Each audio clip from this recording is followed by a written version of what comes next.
नमस्कार दोस्तों, हमारे चैनल एवरीडे जीके स्टोरी में आपका स्वागत है। दोस्तों, आज है 9 अक्टूबर 2025। 9 अक्टूबर 2025 के टॉप मोस्ट क्वेश्चन का डिस्कशन करवाने जा रहे हैं। तो हमारे सेशन से फटाफट जुड़िए और दोस्तों को शेयर कीजिए। यदि आप हमारे चैनल पर नए हैं तो चैनल को सब्सक्राइब कर दीजिए, लाइक कर दीजिए और बेल आइकन को जरूर दबा दीजिए, ताकि जो भी वीडियो अपलोड होगा उसका नोटिफिकेशन सबसे पहले आप तक पहुंचेगा। दोस्तों, यह वीडियो आपके लिए महत्वपूर्ण रहने वाला है, तो इसको पूरी तरह से देखिएगा, बीच में स्किप नहीं करना है। दोस्तों, वर्तमान समय में जो भी एग्जाम हो रहा है उसमें करंट अफेयर्स का वेटेज सबसे ज़्यादा देखने को मिल रहा है। तो यदि आपको सिलेक्शन लेना है तो निश्चित रूप से एक टारगेट बनाइए और उस टारगेट को फॉलो कीजिए। आपका सिलेक्शन निश्चित रूप से मिलेगी। दोस्तों, हमारे चैनल पर प्रत्येक दिन करंट अफेयर्स का डिस्कशन करवाया जा रहा है, तो आप हमारे चैनल से जुड़ करके अपना करंट अफेयर्स को मजबूत कर सकते हैं। इसका पीडीएफ दोस्तों लिंक डिस्क्रिप्शन में डाल दिया गया है। यदि पीडीएफ डाउनलोड करना है तो डिस्क्रिप्शन बॉक्स में जा कर के वहाँ हमारे टेलीग्राम का लिंक दिया हुआ है। टेलीग्राम से जुड़ करके आप इसका पीडीएफ डाउनलोड कर सकते हैं और इस वीडियो को देखने के बाद इसका पीडीएफ को एक बार सेट लगा लीजिए। देखिए 100% आपको याद हो जाएगा। तो चलते हैं, आज का डिस्कशन स्टार्ट करते हैं। आज का पहला प्रश्न है, हाल ही में जारी हुरन रिच लिस्ट 2025 में भारत के सबसे अमीर व्यक्ति कौन बने हैं? Option A Mukesh Ambani, option B Gautam Adani, option C Dilip Sanghvi, option D Cyrus Poonawalla. इसका राइट आंसर हो जाएगा ऑप्शन ए मुकेश अंबानी। चलते हैं, इसका डिस्कशन पॉइंट को देखते हैं। इसका डिस्कशन पॉइंट है, 2025 की यह सूची होरन रिसर्च इंस्टीट्यूट और M3M इंडिया द्वारा संयुक्त रूप से जारी की गई 14वीं संस्करण है। इसमें 3 अरबपति हैं। पहला नंबर पर मुकेश अंबानी एवं परिवार, ये जो है 9.55 लाख करोड़ संपत्ति के मालिक है अभी, जो 1 नंबर पर है। उसके बाद गौतम अडानी, इसका जो है प्रॉपर्टी 8.15 लाख करोड़ की इसके पास प्रॉपर्टीज है, जो कि दूसरे स्थान पर आता है। रोशनी नादर मल्होत्रा, जिसके पास अभी संपत्ति है 2.84 लाख करोड़, जो ये पहली बार तीसरा नंबर पर आया है, अपना स्थान लिया है। पहली बार ये तीसरा नंबर पर अपना स्थान प्राप्त किया है। चलते हैं अगला प्रश्न। अगला प्रश्न है, हाल ही में किस केंद्रीय मंत्री ने नाइलिट डिजिटल विश्वविद्यालय प्लेटफॉर्म का शुभारंभ किया है? Option A Amit Shah, option B है Piyush Goyal, option C Ashwini Vaishnaw, option D Narendra Modi. तो इसका राइट आंसर हो जाएगा ऑप्शन सी अश्वनी वैष्णव। चलते हैं, इसका डिस्कशन पॉइंट को देखते हैं। केंद्रीय रेल, इलेक्ट्रॉनिक्स एवं सूचना प्रौद्योगिकी तथा सूचना एवं प्रसारण मंत्री श्री अश्वनी वैष्णव ने नई दिल्ली में NIELIT digital university NDU platform का उद्घाटन किया। इस प्लेटफॉर्म को उच्च गुणवत्ता वाली डिजिटल शिक्षा तक पहुंच को लोकतांत्रिक बनाने के लिए डिजाइन किया गया है। चलते हैं अगला प्रश्न। अगला प्रश्न है, हाल ही में किस देश ने अंतर्राष्ट्रीय सामाजिक सुरक्षा संघ पुरस्कार को अपने नाम किया है? Option A America, option B Malaysia, option C चीन, ऑप्शन डी भारत। यहाँ मलेशिया होना चाहिए। चलते इसका जो राइट आंसर हो जाएगा ऑप्शन डी, अपना भारत। चलते हैं अगला प्रश्न, इसका डिस्कशन पॉइंट देख लेते हैं। डिस्कशन है, भारत को सामाजिक सुरक्षा 2025 में उत्कृष्ट उपलब्धि के लिए प्रतिष्ठित अंतर्राष्ट्रीय सामाजिक सुरक्षा संघ पुरस्कार से सम्मानित किया गया है। केंद्रीय श्रम एवं रोजगार मंत्री मनसुख मंडाविया ने 3 अक्टूबर 2025 को मलेशिया के कुआलालंपुर में ISSA विश्व सामाजिक सुरक्षा मंच में यह पुरस्कार प्राप्त किया।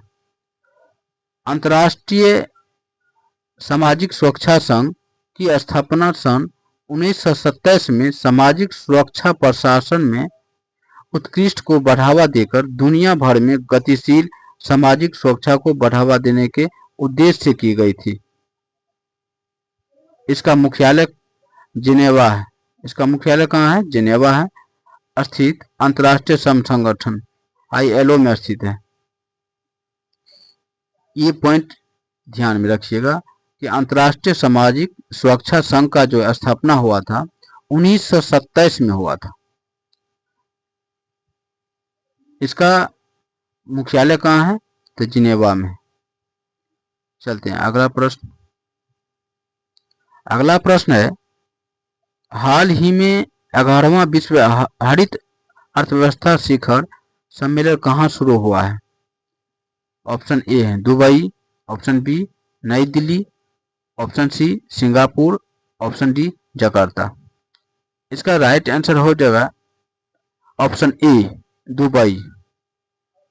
चलते हैं इसका डिस्कशन को देखते हैं। डिस्कशन पॉइंट है, 1 अक्टूबर को 11वें विश्व हरित अर्थव्यवस्था शिखर सम्मेलन का उद्घाटन दुबई के वर्ल्ड ट्रेड सेंटर में हुआ।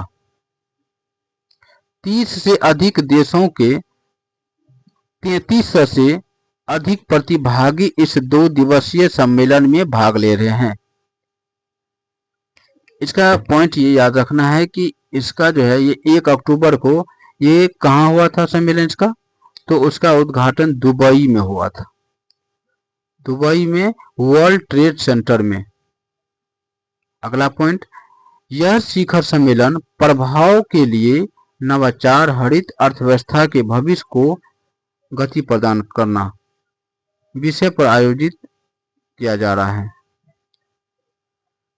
यह आयोजन जल, ऊर्जा, प्रौद्योगिकी और पर्यावरण प्रदर्शनी वेटेक्स 2025 के साथ आयोजित किया गया है। पहले दिन की चर्चाएं प्रौद्योगिकी, जलवायु वित्त, समानता और युवा सहभागिता पर केंद्रित रही। अगला प्रश्न है, निम्नलिखित में से किस कंपनी की वैल्यूएशन 500 अरब डॉलर तक पहुंच गई है? तो option A open AI, option B Ola, option C OYO,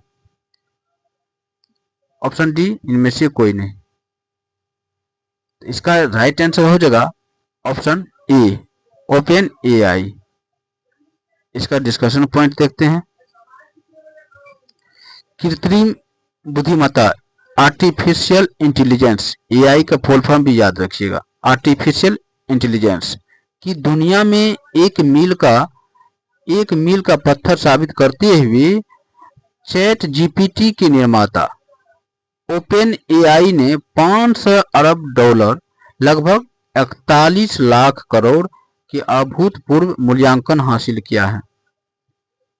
AI का जो है, इसका जो है निर्माता कौन है? तो ओपन AI ने किया है। AI का निर्माता कौन है? Open AI।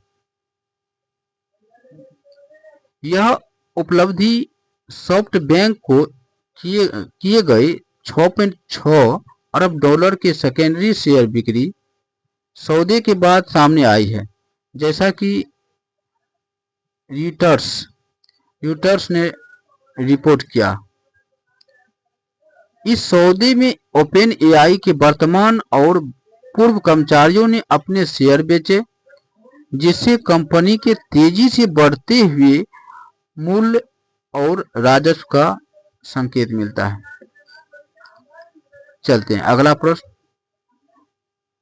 अगला प्रश्न है, हाल ही में ISSF जूनियर विश्व कप में पदक तालिका में कौन सा देश शीर्ष पर रहा है? ऑप्शन ए चीन, option B Italy, option C Bharat, option D Singapore. इसका राइट आंसर हो जाएगा ऑप्शन सी भारत। इसका डिस्कशन देखते हैं। डॉक्टर करनी सिंह शूटिंग रेंज में आयोजित ISSF junior world cup doctor करनी सिंह शूटिंग रेंज में आयोजित ISSF junior world cup rifle, pistol, shotgun नई दिल्ली 2025 का समापन भारत के लिए ऐतिहासिक रहा है।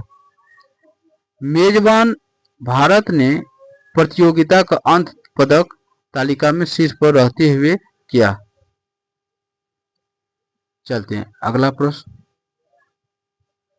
अगला प्रश्न है, हाल ही में भारत ने किस देश के साथ परस्पर कानूनी सहायता संधि लागू की है? Option A Indonesia, option B Singapore, option C Malaysia, option D Vietnam. इसका राइट आंसर हो जाएगा ऑप्शन बी सिंगापुर। इसका डिस्कशन पॉइंट देखते हैं। भारत सरकार ने गायक जुबिन गर्ग की सिंगापुर में हुई मृत्यु की जांच में सहयोग सुनिश्चित करने के लिए सिंगापुर के साथ पारस्परिक कानूनी सहायता संधि लागू की है। यह एक ऐसी व्यवस्था है जिसके तहत देश अपराध की रोकथाम, दमन, जांच और अभियोजन में औपचारिक सहायता प्रदान करने और प्राप्त करने के लिए एक दूसरे के साथ सहयोग करते हैं। चलते हैं अगला प्रश्न की ओर। अगला प्रश्न है, हाल ही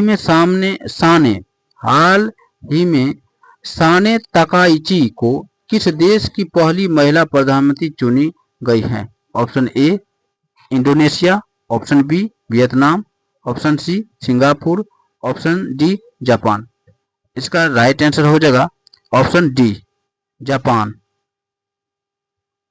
इसका डिस्कशन पॉइंट देखते हैं। जापान को पहली बार महिला प्रधानमंत्री मिलने जा रही है।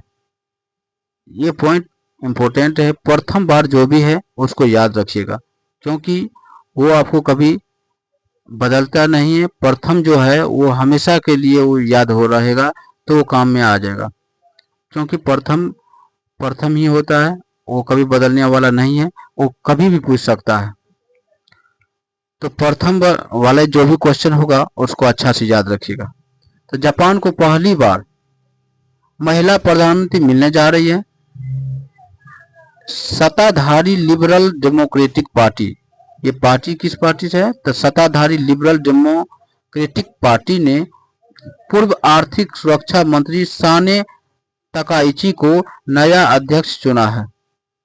जापान में बहुमत वाली पार्टी का अध्यक्ष ही पीएम बनता है।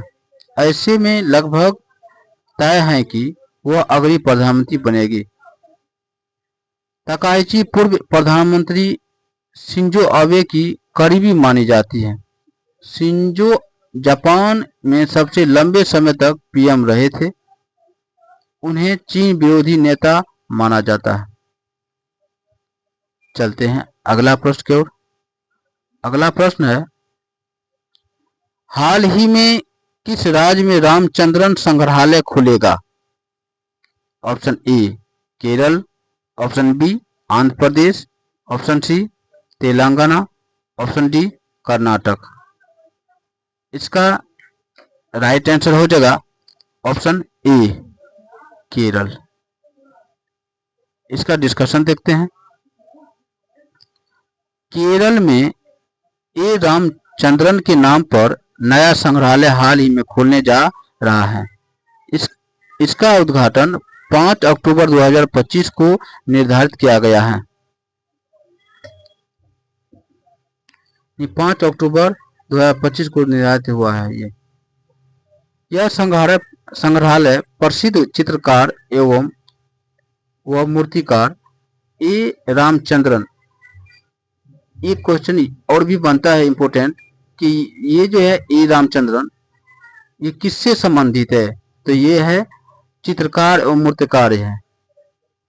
ये पूछ सकता है कि ए रामचंद्रन जो है ये किससे संबंधित है, तो ये चित्रकार और मूर्तिकार से संबंधित है, को समर्पित हैं और उनके पेंटिंग, मूर्तियां, किताबें और व्यक्तिगत वस्तुएं प्रदर्शित करेगा।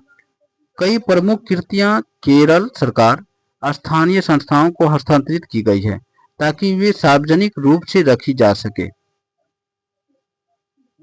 अगला प्रश्न है हाल ही में किसने आपकी पूंजी आपका अधिकार अभियान शुरू किया है? Option A Amit Shah, option B Narendra Modi, option C Nirmala Sitharaman, option D Chirag Paswan. इसका राइट आंसर हो जाएगा ऑप्शन सी निर्मला सीतारमण। इसका डिस्कशन पॉइंट देखते हैं। वित्त मंत्री निर्मला सीतारमण ने आपकी पूंजी आपका अधिकार अभियान की शुरुआत की है। इसके जरिए लोगों को अनक्लेम्ड फाइनेंशियल असेट्स को वापस दिलाने में मदद की जाएगी। यह अभियान लगभग 3 महीने तक यानी दिसंबर तक चलने वाला है, जिसके तहत पुराने bank account, share, mutual fund में फंसी 1.84 लाख करोड़ रुपए की रकम लोगों को आसानी से दिलवाने में मदद की जाएगी। दोस्तों, उम्मीद करते हैं यह सेशन आप लोग को अच्छा लगा होगा, तो जरूर कमेंट में अपना राय दीजिएगा कि यह सेशन कैसा लगा और लाइक और शेयर जरूर कीजिएगा। धन्यवाद। आपका दिन शुभ हो। ऐसे ही मन लगा के पढ़ते रहिए और अपना निश्चित रूप से सिलेक्शन आप लोग पाइएगा। धन्यवाद।